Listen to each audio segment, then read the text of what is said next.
Brad here with the Tombstone Riders. Well, I'm on a 1,500-mile road trip from southern Arizona.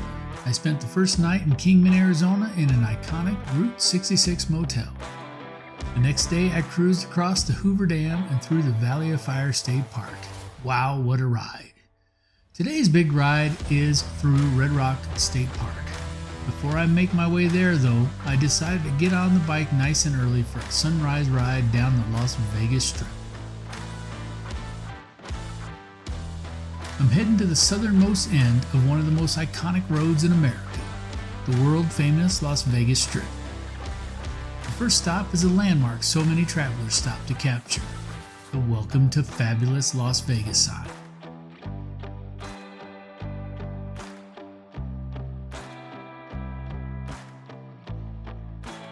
The sign was designed in 1959 by a woman named Betty Willis, a Las Vegas native who created it as a gift to the city.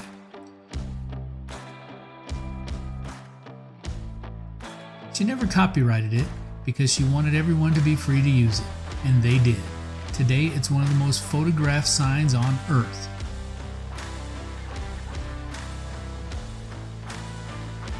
But this morning, before the tour buses arrive, before the lines get long, it's just me and a couple of tourists.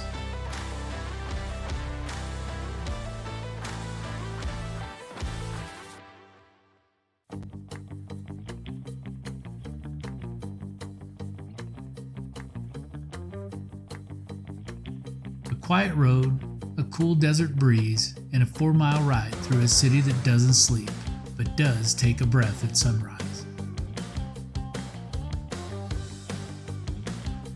So let's fire things up and ride into the waking heartbeat of Las Vegas.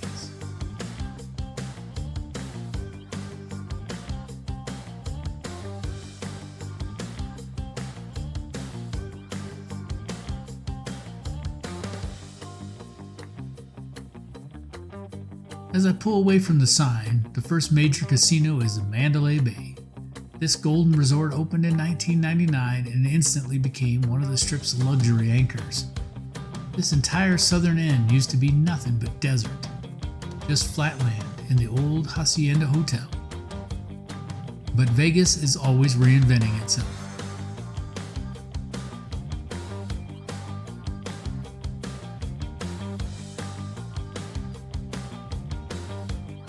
Next up, the unmistakable Luxor Pyramid.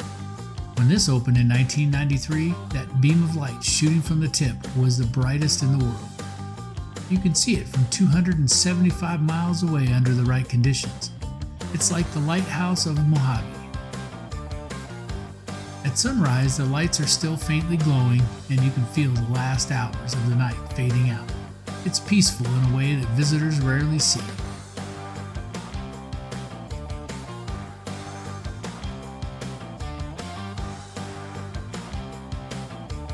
Rolling further into the strip, we come up to the Excalibur, the medieval themed castle that opened in 1990.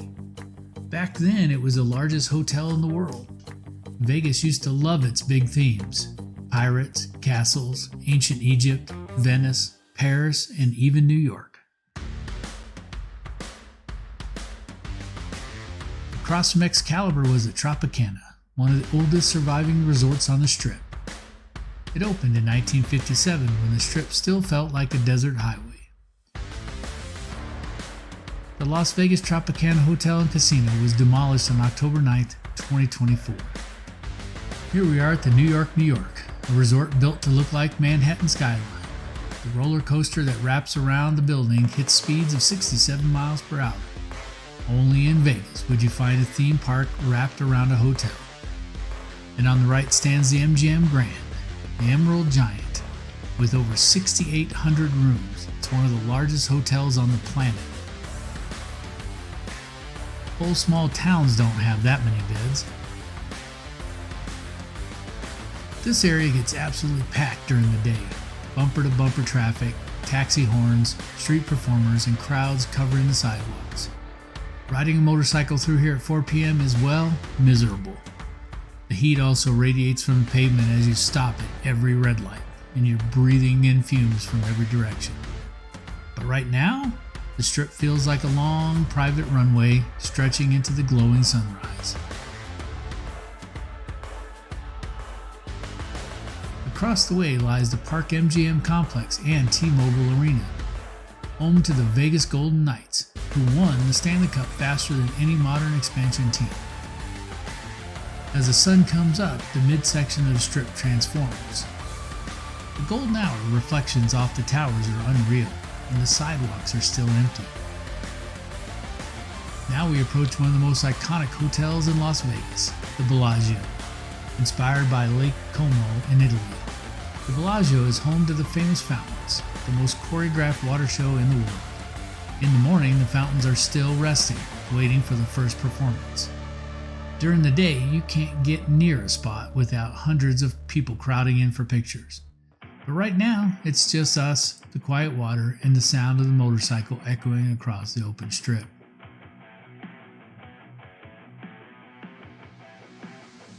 This right here is Caesar's Palace. Well, it's the heavyweight champion of Las Vegas history.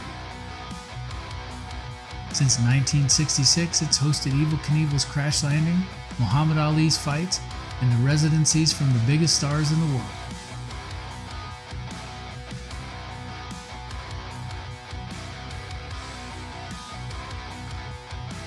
Just beyond it sits the Mirage, soon to be transformed into the Hard Rock. The Mirage's volcano was one of the strip's first mega spectacles. Fire, smoke, drums, every hour. A reminder that Las Vegas has always tried to outdo itself.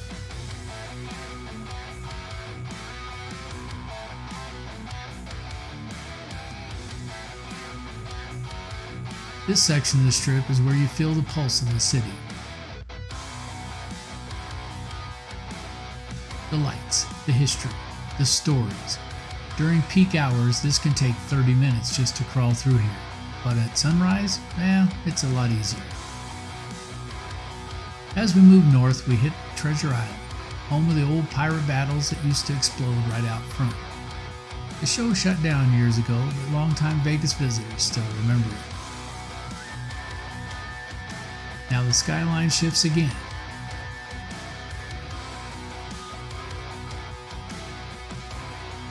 On the right is Resort World, the newest major resort on the Strip, bringing a taste of modern Asia to Las Vegas. The north end of the Strip is constantly evolving. New projects, new hotels, new ideas.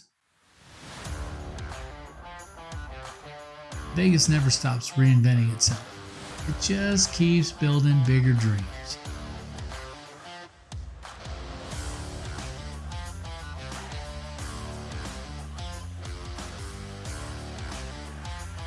And there it is, the Strat.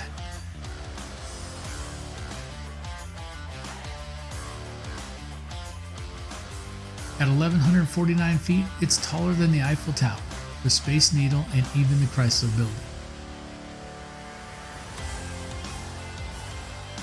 The rides on top of that tower, well, they launch you off the edge, literally. That's Vegas for you.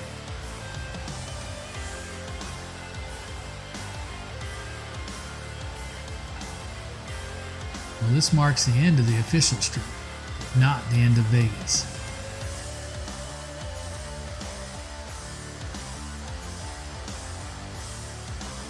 Because just a few minutes ahead is where the city was born.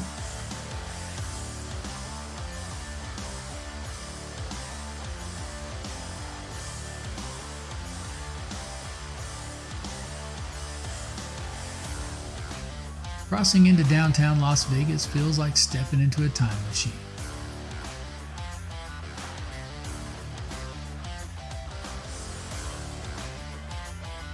This is the original Vegas, the birthplace of the first casinos, first neon signs, and first jackpots.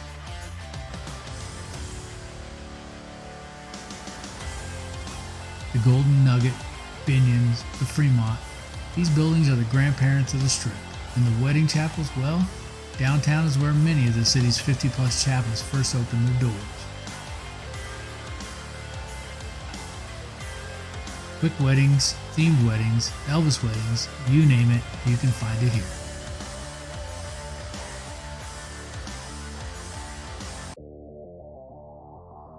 Fremont Street is where Vegas got its heartbeat, and the Strip is where it found its voice.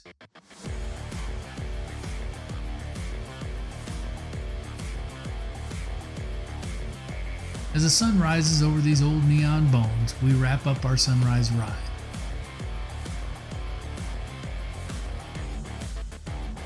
From the iconic Vegas sign to the shimmering Strip and into the historic heart of downtown.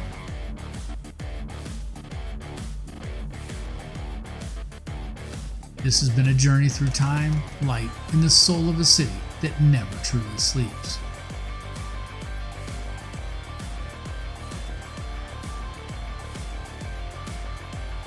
Thank you for joining me on this quiet sunrise cruise through Las Vegas.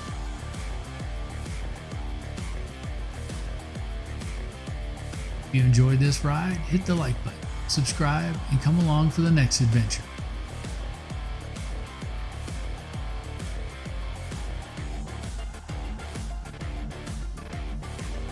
Until then, stay safe, stay inspired, and keep the rubber side down.